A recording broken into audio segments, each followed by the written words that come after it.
The rhythmic knock, knock, knock on the door shakes me from my slumber. My mind teeters between the world of dreams and reality, a foggy state of semi-consciousness. The knock sounds foreign, a low-pitched drum reverberating in my skull. Gritting my teeth, I push myself up, swaying from side to side as if in a daze. As I stand, my stomach churns with nausea at the sudden height. 6 feet all at once. I clutch the trash can next to the bed and vomit up last night's dinner, a 2-round affair. The insistent voice outside the door reminds me of my forgotten guest. "I know you're in there, Jimmy.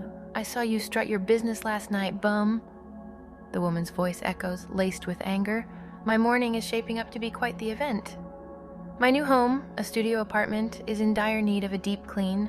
Dirty clothes form small heaps around the room, the kitchen sink teems with a tower of dishes daring to tumble, and the dining table, crammed in between the kitchen and TV, is littered with half-eaten leftovers. A set of clothes hanging in lieu of blinds partially obscures the single window. The decor seems apt for my new host, Jimmy. The pounding on the door intensifies, and the thought of her breaking it down prods me to action. Even though I'm not Jimmy, I decide to face the music. "I'm coming," I croak, my voice surprising me. The deep masculine tone always takes some getting used to during a transfer. Navigating the room is like trying to master a unicycle. These long legs, unfamiliar and clumsy, carry me to the door. Misjudging the length of Jimmy's arms, my hand smacks against the door, the sharp pain grounding me back to reality. But the door refuses to budge. I need the code. "I need the code!" I call out apologetically. Her response is a furious punch against the door. I scramble back to the bed, almost tripping over a pile of Playboy magazines strewn across the floor. I find the code dispenser next to the toilet, a white box gleaming amidst the grime. Jimmy's classiness knows no bounds, it seems. As I punch in the 13-digit code, the box lights up, projecting the message, "Please use this body responsibly." With a renewed sense of embodiment, I stride back to the door and pull it open.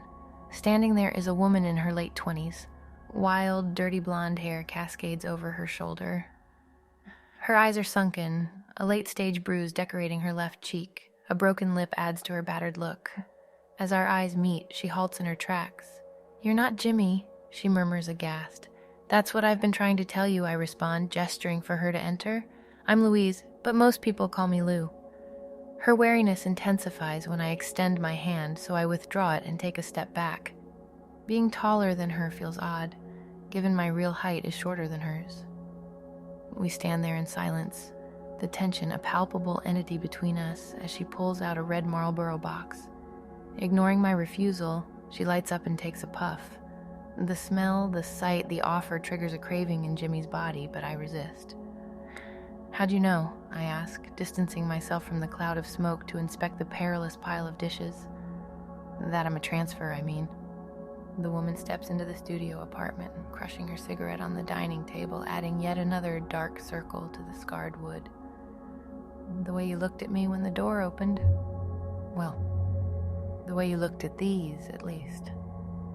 She points at her face, the discoloration of her bruise testament to some past violence.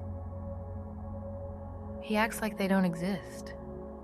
Guess they make him uncomfortable, you know?" She lights a second cigarette. "Jimmy did that to you?" I ask, my stomach nodding at the thought. The need to sit overwhelms me. "Not Jimmy. It's not good business for him to damage the goods, if you catch my drift. You a pretty girl?" "Never said I was a girl." Her smirk is immediate. "Sorry, words sound funny coming from a hunk like Jimmy here." She saunters closer, the scent of cherry lip balm mixing with bourbon. Her proximity brings with it an unsettling discomfort, especially as her hand finds its way to Jimmy's crotch. I pull away instinctively. Her laughter echoes in the cramped space. "Sorry, hun, just making a point here. First time you're sporting a gun?" The heat creeps up my neck, coloring my face. It isn't my first time in a man's body, but it never gets easier to navigate. "Is there anything I can help you with?" I ask, wanting to move past the awkwardness. The residual headache and nausea need my attention. "Jimmy here?" She gestures at me, cigarette precariously held between her fingers. "Owes me for a couple of nights of work." Been avoiding me, you know. I don't know his codes. I can't give you his money. I'm sure you know this. Her snort resonates around the room. I wasn't born yesterday, hun. I know you can't get shit. She walks towards the window, peeking out through the improvised closet. There's plenty of ways to make a girl happy. Mind if I take a look-see around?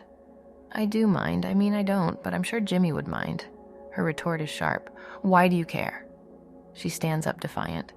Being here today means I might be here tomorrow, and if Jimmy realizes I'm messing with his life, he'll lock me.